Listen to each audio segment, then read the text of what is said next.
On October 24, 1929, in a matter of 6 hours, Americans lost $14 billion, more than the entire Canadian economy was worth, and never recovered from it. 13 million shares were sold in panic. Phone lines couldn't handle it. Communication with the stock exchange was cut off. But few people know that this crash began with the decision of just one man, a man whom newspapers called Sunshine Charlie, America's most popular banker. This was Charles Mitchell. He was the one who triggered what we now call the Great Depression. 7 months earlier, Charles Mitchell coined a phrase that was supposed to save the American economy. Instead, it set in motion the mechanism of the most terrible crash in human history. The Great Depression lasted 10 years and changed the lives of an entire generation of Americans. 25 million people lost their jobs, every fourth person. 5,000 banks closed forever, taking with them the savings of millions of families. 2 million Americans were homeless. Families lived in cardboard boxes in tent cities that were bitterly called Hoovervilles. Suicides increased by 30% in a country that just yesterday considered itself the richest in the world. People stood in lines for free bread. But how did it all begin? In the 1920s, America was experiencing an unprecedented boom. The roaring 20s, Ford cars, radios in every home, jazz clubs, rising skyscrapers. It seemed that prosperity would last forever, and it was then that a man stepped onto the scene who would turn the dream of wealth into a nightmare for millions. Charles Edwin Mitchell was born in 1877 to a farmer's family in Massachusetts. Nothing predicted that this simple man's son would become America's most influential banker and change the fate of an entire nation. In 1919, Mitchell headed National City Bank, the country's largest bank with assets of $2.7 billion. This was more than the budget of most countries in the world at that time. But the ambitious banker had a revolutionary idea that would change everything. Before Mitchell, stocks were rich men's toys. Only 500,000 Americans, less than 1% of the population, owned stocks. Ordinary people kept money in banks or bought bonds. The stock market was a closed club for the elite. But Mitchell saw huge opportunity in this. Every American should be a capitalist, he said. Why should wealth belong only to the wealthy? In 1920, Mitchell created a subsidiary company, National City Company. Its task was simple: sell stocks to ordinary Americans right in bank branches. When a person came to open a savings account, they were offered to invest in the American dream. Mitchell turned stock selling into an art. He studied every detail: sales psychology, human greed, the dreams of ordinary Americans. His salespeople were placed in 69 bank branches across the country. They weren't boring bankers. These were real dream merchants trained according to Mitchell's special program. The advertising was revolutionary for its time. Ads appeared in newspapers. Get rich by investing just $15 a month. Become a partner of American Telephone and Telegraph. Your children will be proud of you. You're an investor. Magazines published success stories like how a secretary from Ohio became rich in 2 years, or how a streetcar driver bought his own house with dividends. Salespeople used clever tricks. They told clients, "Mr. Johnson, you don't want to work for someone else your whole life, do you? General Electric stocks?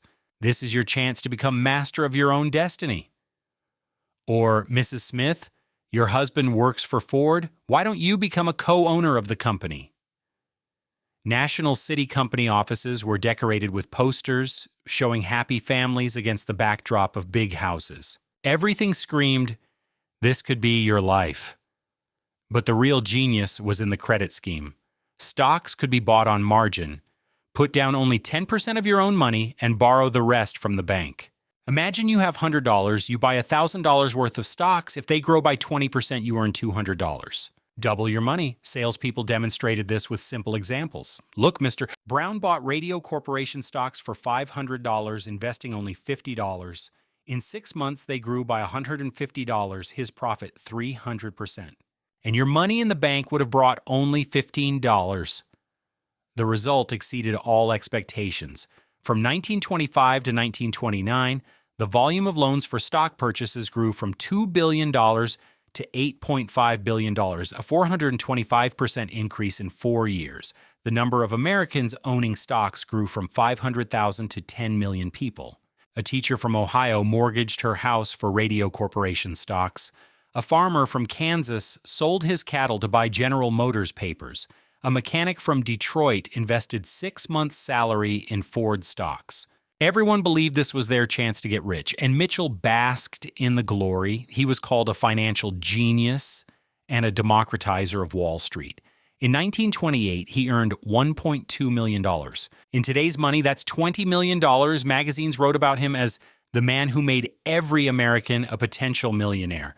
But Mitchell went further. He created investment trusts, funds that bought stocks with borrowed money. These trusts became joint stock companies whose stocks were again bought on credit, a pyramid of debts built on the hope that prices would rise forever. By spring 1929, even the most optimistic economists began to worry. Stock prices were rising faster than the economy. The Federal Reserve System sounded the alarm. The market was overheated. The numbers were frightening. Major company stocks were trading at prices 15 times their annual profit. For comparison, today such a ratio is considered a sign of a speculative bubble. On February 6, 1929, the Federal Reserve System issued a warning to banks. Stop issuing loans for speculation in the stock market. The central bank demanded limiting margin lending. The market's reaction was immediate. In March, stocks began to fall. In a few days, Americans lost billions. Panic was growing. It seemed the bubble had burst. And then on March 12, 1929, Charles Mitchell made a decision that changed the course of history. He called a press conference and spoke words that will go down in history. National City Bank will provide the market with all the liquidity it needs. We will not allow an unnecessary crisis to occur. The effect was immediate. Newspapers came out with headlines, "Sunshine Charlie saves the market." Stocks bounced back. In 1 week, the market recovered all losses and went to new records. After Mitchell's statement, the market entered the final phase of madness. In the summer of 1929, stocks reached historic highs. The Dow Jones Index rose to 381 points, a record that wouldn't be beaten for the next 25 years. 3 million new Americans entered the market in the last months before the crash. Wives secretly pawned jewelry to buy stocks. Shoe shiners gave investment advice. Even children spent pocket money on papers. Those who entered the market earlier felt like geniuses. Simple clerks became millionaires on paper. Chauffeurs bought mansions, secretaries fur coats. America was intoxicated with the illusion of endless wealth. But behind the facade of prosperity lurked the mathematics of catastrophe. Every dollar invested in stocks was backed by only 10 cents of real money. With a 10% price drop, the margin investor lost everything. With a 50% drop, they owed the bank more than they earned in a year. By the fall of 1929, smart money began to get nervous. Large institutional investors, pension funds, insurance companies, and banks saw warning signs that escaped the attention of ordinary people. First, economic indicators were deteriorating. Industrial production slowed, car sales fell, and new home construction decreased, but stocks continued to rise, ignoring reality. The gap between the stock market and the economy became critical. Second, smart investors understood the mathematics of margin trading better than others. They saw that when 90% of the money in the market was borrowed funds, any decline would turn into catastrophe. Joseph Kennedy, father of the future president, later recounted, "When the shoe shiner started giving me stock advice, I knew it was time to sell." Third, insiders knew about Federal Reserve System plans. The central bank was preparing to raise interest rates, which would make margin loans more expensive and could trigger mass selling. Large players began quietly taking profits. They sold in small portions so as not to crash the market prematurely. But by October, patience ran out. Some banks received insider information that the Bank of England planned to raise rates, which would automatically force the Fed to follow suit. On the morning of October 24, 1929, New York's largest investment funds made a coordinated decision: time to exit. They began selling in large blocks, hundreds of thousands of shares simultaneously. Prices crawled down, first slowly, then in an avalanche. By noon, panic began. In one day, they sold a record 13 million shares, 5 times more than usual. Brokers couldn't process orders. The telephone system couldn't handle the load. The domino effect that Mitchell had unwittingly created with his system was launched. First domino, falling prices forced banks to demand additional contributions from margin investors. Second domino, people had no money for additional payments. They were forced to sell stocks, which further crashed prices. Third domino, falling prices made stocks unsuitable as collateral for new loans. Banks stopped lending, which deprived the market of liquidity. Fourth domino, banks that had issued too many margin loans began to go bankrupt. The first to fall were those who followed Mitchell's example. October 29th, Black Tuesday, marked the final crash. In one day, Americans lost $14 billion, or more than the U.S. spent on the entire World War I. Behind the dry numbers hit human tragedies. Edward Hopkins, a mechanic from Detroit, bought Ford stocks for $5,000, his life savings. By November, they were worth $200, and the bank demanded an additional $3,000. Hopkins hanged himself in his garage. Mary Cayfield, a teacher from Ohio, mortgaged her parents' house to buy Radio Corporation stocks. After the crash, the bank repossessed the house. A family of 3 generations found themselves on the street. In New York, lines formed not only at banks but also on bridges. Suicides reached record levels. The Brooklyn Bridge became a symbol of despair. Those who you just yesterday considered themselves millionaires ended their lives there. What about Mitchell? In 1933, he was called before Congress. Senator Carter Glass asked, "Do you consider yourself responsible for the ruin of millions of American families?"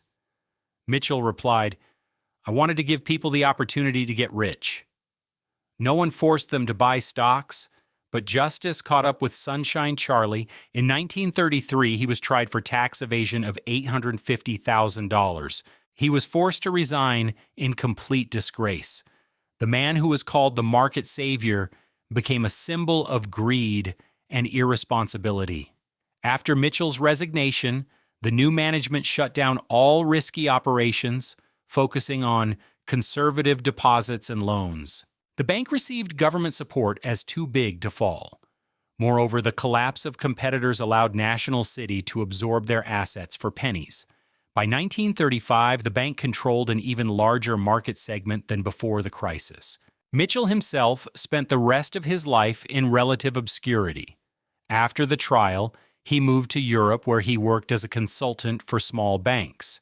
Returning to the U.S. in the 1940s, he founded a modest investment company. Sunshine Charlie became an elderly man who was remembered only as a symbol of 1920s greed.